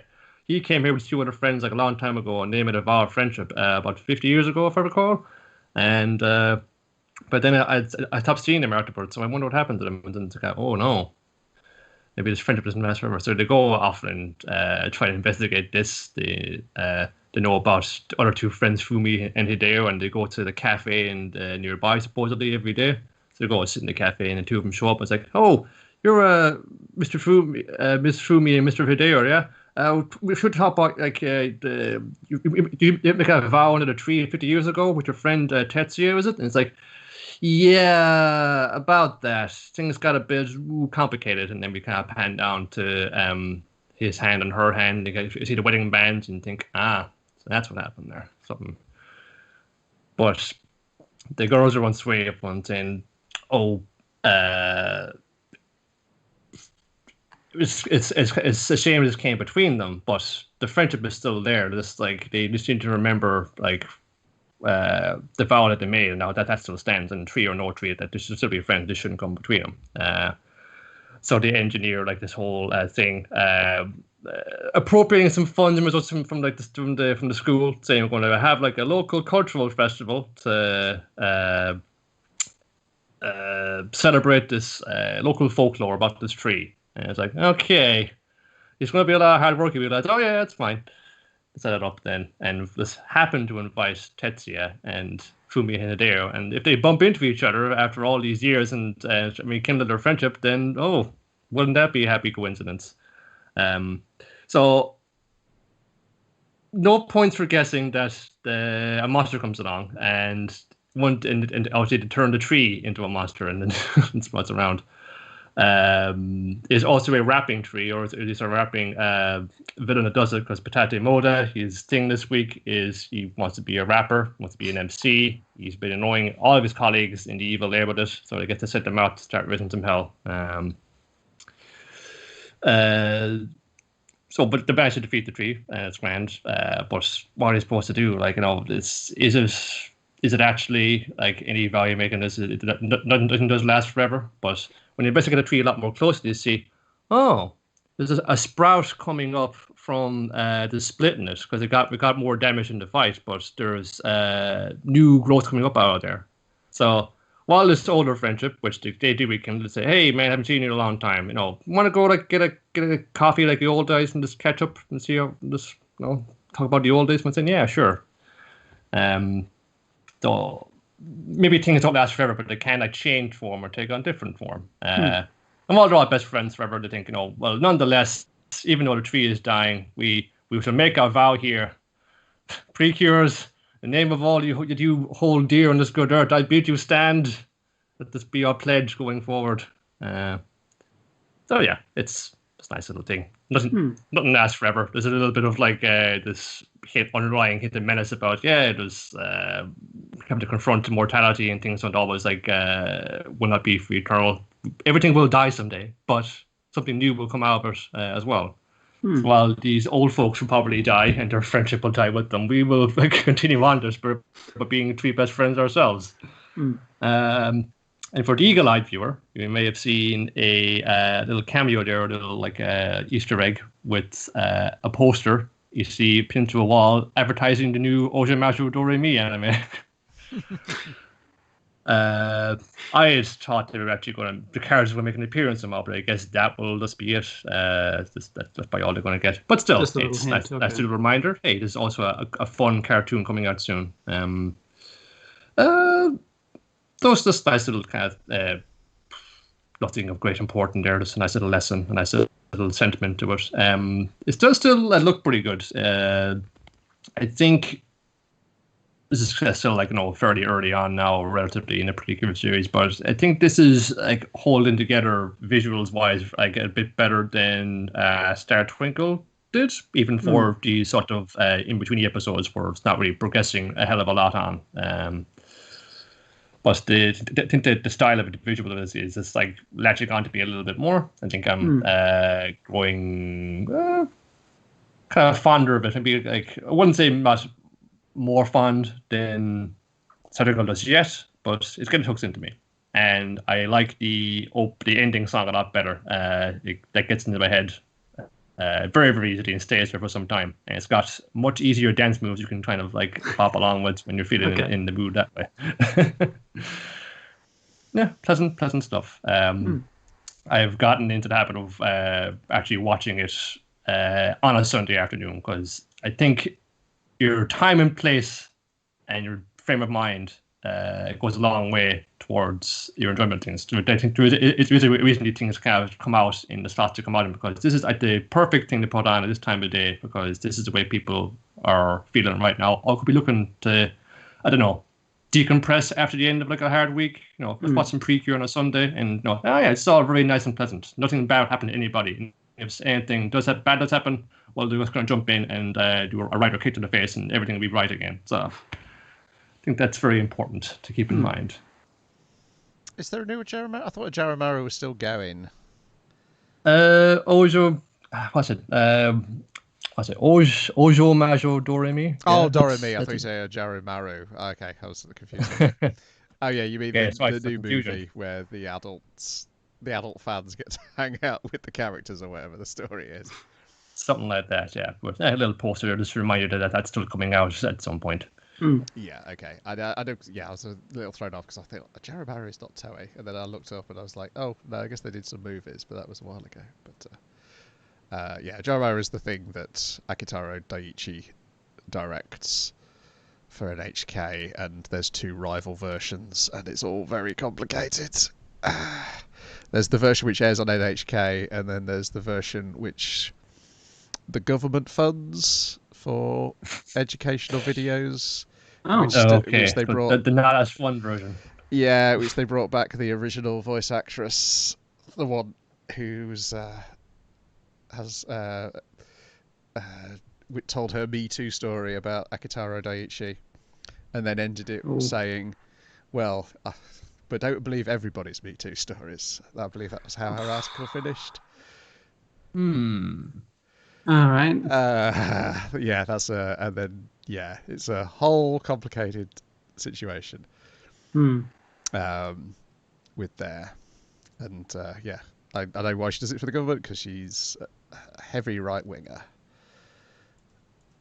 Right. Yeah, I remember that. Yes. I think I remember that interview actually. Yes, and she has really lovely things to say about Koreans as well, and and lovely things to say. I'm sorry that happened to you. Yeah, and wishes Mike Pence a happy birthday on her Twitter. It's like she actually. Okay. Yes. Fucking hell. You don't have to tick every fucking bingo card. You just get one straight line. You're fine. You don't have to get the whole thing. Yeah, I understand her gripes. And her axe to grind is mainly with her manager, and it does sound like a shitty story she had. But yeah, the final denouement of say, don't believe everybody. It was like, come on. We had your sympathy there for a moment.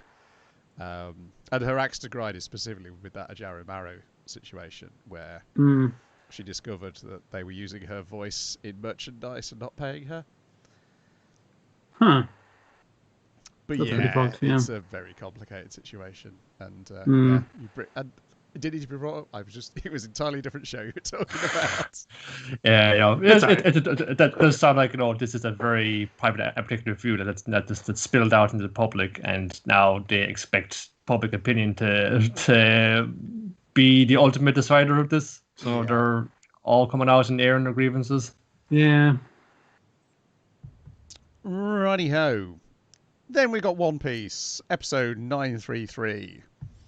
Gyukimaru. Zoro fights a duel on Bandit's bridge. I wasn't going to watch One Piece, and then I saw the GIFs, and I was like, I'm going to have to watch One Piece. It did the same thing at the end of this one, where it's like, hey, that fight in the next episode looks like it's going to be pretty good. And it's like, Well, that's the thing. I was more like, can it possibly look as good as it looked in this episode? Because it looks pretty fucking good. But before we get to that fight, we've got a whole load of other stuff to deal with. Such as Mom wanting her red bean soup. Let's talk about red bean soup for a bit. I did like the preview image on Crunchyroll of Otama going with the frogs. Yeah. That really tickled me. It was just like a rascal. It's like a frog's eyeball. It's like a living frog's eyeball. It's I was like, getting daddy eyeball flashbacks actually. It's like, try Miss Kidaro. Wish that came back as well. I suppose that's true, yeah. I've forgotten how cute Otama could get as well. And also how frightened Chopper can get when Mom keeps on looking hungrily at him, and he has to say, I'm not food, or I'm not edible, that's it. I'm not food is what my brain goes to, which is an old catchphrase of a character Tom Lennon used to do on Comedy Bang Bang called Little Gary. I did like your one leaning into Chopper going I was like, are you fucking okay? And he's like, I'm in serious danger. Yes, because he's realised a fatal flaw in his plan, which is when Big Mom gets this red bean soup and sees Luffy, it may restore her memory. Or that there's probably going to be no soup in a prison. And turns out there is soup in a prison. Queen's eating it all. If there is none, the shock of that might make her go revert back to her regular thing and get straw hat, I'll kill you, that kind of thing. Yes. Meanwhile, as we see Queen drinking all the soup, the gifters, the next part of his plan, he's going to wear Luffy down, and this next people he's going to fight are Batman and Gazelle Man. Yeah, he's going to finally defeat that Bat D man. And Luffy uses perception hacking against them, and he's trying to do Raleigh's invisible armor punch, which I guess is some sort of armament hacky that's not visible, and also apparently non-contact as well.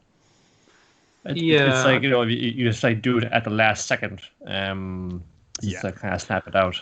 I mean, I know what it is because I've read ahead, and it's we're going to get a proper explanation of it later.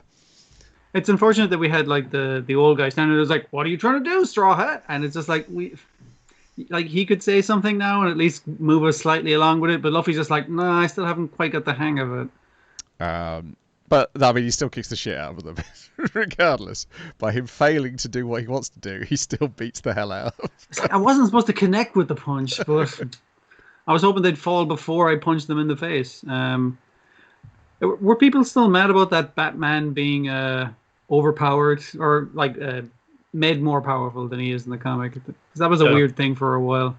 Like he has hacky as well.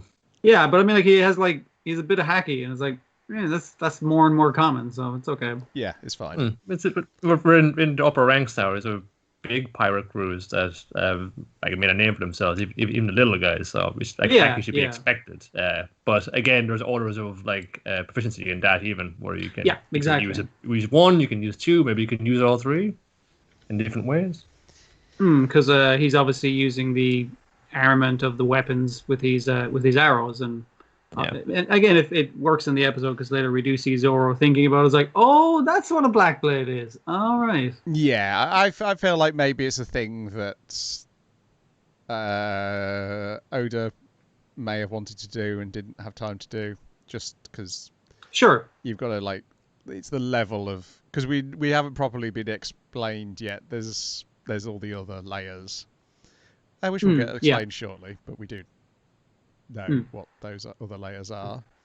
And it's just to get over the gift as being they're devil fruit users, and they're devil fruit users for one of the emperors, so they should be a certain level, but at the same time they're not going to be Luffy's level. I mean, like, already the pleasures were a level above the regular goons, and it's because of the weird madness that they have that he can't use his emperor's thing on them. So because their minds are so fucking broken, which I'm just like, it's good. Like, we're gonna keep throwing progressively tougher guys at Luffy and wear him fucking down. Because the Scorpion guy's like, why don't I just go in there and fucking kill him? It's like, no. He has to die like humiliatingly. So let him kick the shit out of a bunch of us, but oh boy, when the toughest guys get in there. And the rest of the episode is Zoro versus the monk, who seems to know an awful lot about Ryuma. And Zoro explains that I met Ryuma. Well, I met his body. The soul was somebody else I know. Soul. Like, he can very easily explain this as like, yes, I fought his reanimated corpse and won the sword in a fair duel. But he's going like he's not really. He's like, oh, my mate's soul was in his body at the time, so I think it still counts as winning.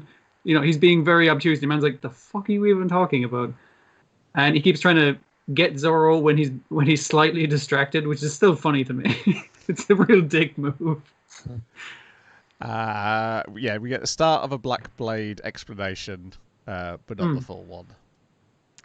Yeah. The implication seems to be that by using armament haki on a weapon, eventually that weapon just absorbs the armament haki, so it's still there when somebody else uses it. Yeah. Because he flashes back and remembers that when he was doing it to his own swords, it was blackening them, but when he did the armament haki to one which was already the Black Blade, it maintained the luster that it had originally. I think it could be thinking as well. Maybe I shouldn't be just going around like taking the sword, even if I want to off the guy, because it's still I treat it more respectfully because, like, I feel like remaining of his soul and so on. Maybe. It could be, but also you get Zoro kind of saying to your man. Sorry, we're losing you now a little bit there. Yeah, you're breaking up a little. Oh, yeah. Okay. Do go on. Then a mysterious woman who looks and sounds a lot like somebody we saw die a few episodes ago is here with Otoko, and she's on the run being chased by a killer. And Zoro's like, why if it's being chased by a killer, why is that kid laughing so much? And then she notices that the woman's injured and she's being chased by a mysterious man wielding dual scythes. Who could this possibly be?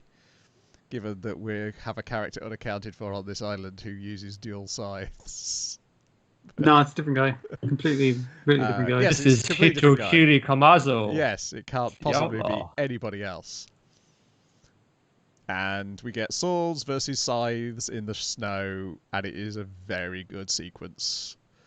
Yeah, it's pretty sweet.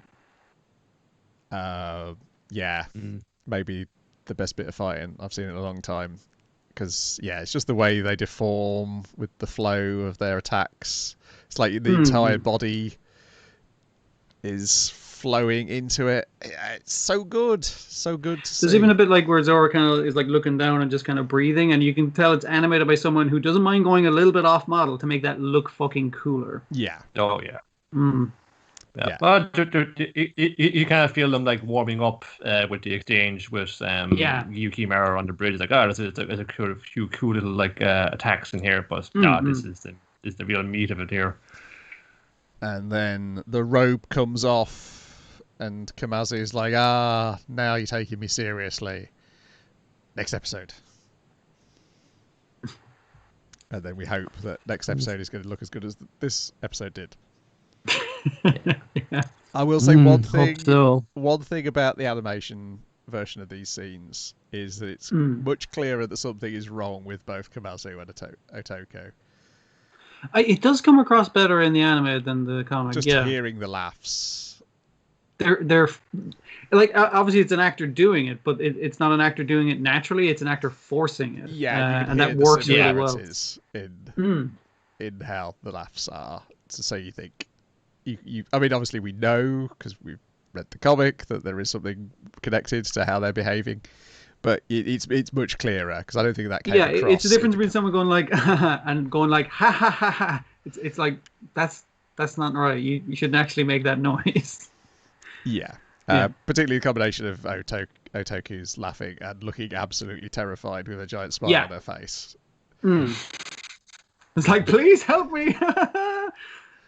Like, doesn't look right. But yeah, our monk is an absolute git when he starts attacking Zoro while he's trying to protect these women. It's very funny, but also Zoro did say, it's like, hey, you got a lot of swords there. I could take those swords off you. That's true. And we'll learn why this monk is so protective of his swords. In a story element that I'm not sure is going to go anywhere else. I hope it does, but we'll see. It might, because it's the anime, they might have more time to actually go into it a little bit more. Yeah. Seems to occasionally remember to touch upon it in the comic. Yeah. Like, oh yeah, we're in like this land where a lot of these swords come from, which is very important for Zoro's character arc. Maybe we should give it a bit more attention. Yeah. But yeah, good One Piece. I was happy to come back after saying I was going to... Having said that, it's still wedged in that fight with Kaido again this episode. They got to keep bringing it back to Zoro's like, hey, remember that? You're going to get some more of that maybe eventually in a year? We're really proud of this. I'm sure if they could, they'd wedge in the elephant and the elephant whacking Jack. I think it's a really good scene that I'm sure they flashed back to multiple times just because they were so proud of the job they did. Yeah. Maybe they'll do it again when Jack shows up. They'll be just like, hey, remember Jack? Here's where we saw him last. I do. Well, yeah, I know we do see Jack again in the comic, but I feel like he's not had his characters. He had the character spot early on when he's like, oh god, he's drunk again with Kaido. Whereas after that point, I feel like he's kind of been pushed into the background by Queen mainly, but by King as well. I presume the thing that will bring him to prominence is the minks enacting their revenge on him or something. Yes. Yeah, that's for sure. Particularly with how they are in the latest chapter. Yeah. Righty-ho. That is everything for this week. There is nothing new to come, but there might be some old returning things shortly. Can't remember if they're back this week or not. I think maybe one of them is. Yeah, I feel like there was something back next week. Yeah, I did write them down in a PowerPoint. I think Millionaire Detectives. It's getting it's episode 3 to be on at the weekend. Oh yeah. Okay. Sweet. Then Apara Ranman would be the week after then. If I recall correctly. Gallon Dino's starting back up in October, so we'll have to wait almost 2 months before we get a new episode of that. Oh. In October. Yeah, well, that's a lot harder to do. Got to have a lot of live segments to go to film, so it'll be a while before I can build it back up. But like you were pointing out, Brian, they're in a suit. That's the safest way to film. Yes, it looks like they may be doing some YouTube stuff in the meantime. I mean, that fits. It fits the way they do it. So yeah, because I guess they could do live action little bit sketches for online without having to worry too much.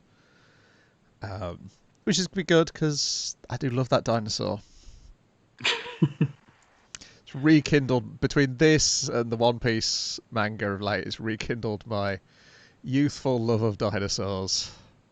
Yeah, you kind of forget why, and then you see dinosaurs like, oh right, they're rad as fuck. Yeah, I mean, Ryosoga did remind me of that as well, particularly when I suppose. the Yeah, dinosaur would go around town, hanging out with kids. and have a chat with people. Yeah. Well, hang around Gibiate long enough. Because I saw on the notice on the board of monsters they've seen so far, there is a Triceratops head one. So. Oh yeah, we did discuss how the thing worked. God, that's another great detail of Gibiate. We'll end on that. Is apparently this virus makes your DNA, all the evolution built up in your DNA, like hurls backwards, and that's how you mutate. You like pull out bits of DNA of things that your descendants once were, such as spiders, chameleons, and triceratops. Yeah, that was an episode of Star Trek Next Generation, and it made no sense that one of them was turning into a spider. We changed evolutionary for such a long time ago. I was going to say, do we have more in common with a banana or something? I think that's the... Probably. I think there's something like that, and like we share a large amount of DNA with a banana. So maybe that we might get at least one banana monster. That might explain TV Nanana. Maybe it's in the same world. Maybe that's after Gibiate, is they all become happy banana people. Terrifying vision of our world to be. Righty-ho. Niall, tell us what night we meet again next week. I look into my scrying glass, which is the bottom of this empty cherry cola bottle, and I can see. Well, you got a choice here. A path you might cross, depending on you could decide your own future. If you could have it on the 28th of July at the hour of 8:30, or it could be the 29th, a Wednesday at 7:30. So the 28th is the one day, is it? 28th it's a Tuesday. Wednesday at 7:30 is best for me. Okay. Okay, yeah, Wednesday then. I can leave that in the calendar where it is. Otherwise, tell our viewers what you've got coming up on Secret of the Silent Madness. Well, I think we have gotten to rescheduling quickly, so I'll hopefully be recorded up maybe by the weekend. By the time you hear this, I hope at least. In the meantime, I have looked into delved maybe too greedily and too deep into drawn raw live things, which I can inflict upon Dwayne. I will give him a few choice titles right here. We've brought RoboCop before. Great film. Maybe not so good cartoon. Delved around. There was a cartoon of Spaceballs, if you would believe that. Oh yeah, there fucking was, wasn't there? I don't recall that at all. But then again, I never liked Spaceballs, so... Yeah, we could look at that because we just looked at Clerks, which was just immersed in trying to make jokes about popular culture. That was all that Spaceballs did as a film, and all it continued to do as a cartoon. Except that, why put the Spaceballs guy? But it's a Lord of the Rings parody with all these characters instead. I thought, okay, that's not going to be great. Even though Mel Brooks is in it and is doing things for it, it may not be exactly. What he's best at. There's also a dog version of MASH called Mush. What? Yep, apparently. I gotta see if I can find any of this, but it would be a great get if I could. Could be easier to get would be the Oddball Couple, which is the Odd Couple, but they're two cartoon cats instead. Oh, I thought they were going to be like footballs or something. Okay, I don't know. That vaguely rings a bell, but Mush does not ring a bell at all. But we might just because it's the thing to be doing right now is telling the police to fuck off. Maybe RoboCop could be the way to go. Because there's been a few cartoons of that. Sure. See if it's satire works as effectively for a Saturday morning as it does for a Saturday night. Well, I can't see Mush in the place where I thought Mush might show up. So I do see there's clips on YouTube though. Don't know if there's any full episodes. Coming up on Dynamite in the Brain, there will be an episode of the anime that didn't make us, episode 20, Zillion, DTA-tron, Super Yo-Yo. But over on the Dynamite in the Brain YouTube channel, you can see a brand new episode that we recorded just this last weekend with myself, Dwayne, and Bradley, all about One Piece Stampede. And we try a new game out as well, which works surprisingly well. I shall be trying to figure out how to use that in other forms down the line. I may stick some other video stuff up on the Dynamite in the Brain YouTube channel, which is, I believe, Dynamite in the Brain Podcast is what it's called. Yeah, some other video content. I've got some ideas for stuff. Now I have a camera, now I have a green screen. I can stick myself in front of content and present, as I'm doing here. If you're on the Let's Go JoJo show channel, this is the first one we've done with video. Hopefully it all turned out nicely. So if you're listening to this but would like to see what me and Dwayne look like, but not Niall. Nope, I am podcasting from a non-efficient country in the Southeast Asia. Had I known I was going to record, I probably would have given myself a trim or something. I don't know. Yes, you can now take a look at us there. And if it worked fine, we'll do it again next week. If it didn't work fine, it was giving me some warning messages, but I don't know whether that's it just being overly conservative. It now says excellent connection again, so we should be fine. Otherwise, we'll be back here next week with another Let's Go podcast, episode 163. We'll see you then. Goodbye. Bye. Adios. That's very professional, Dwayne, actually waving. Yeah.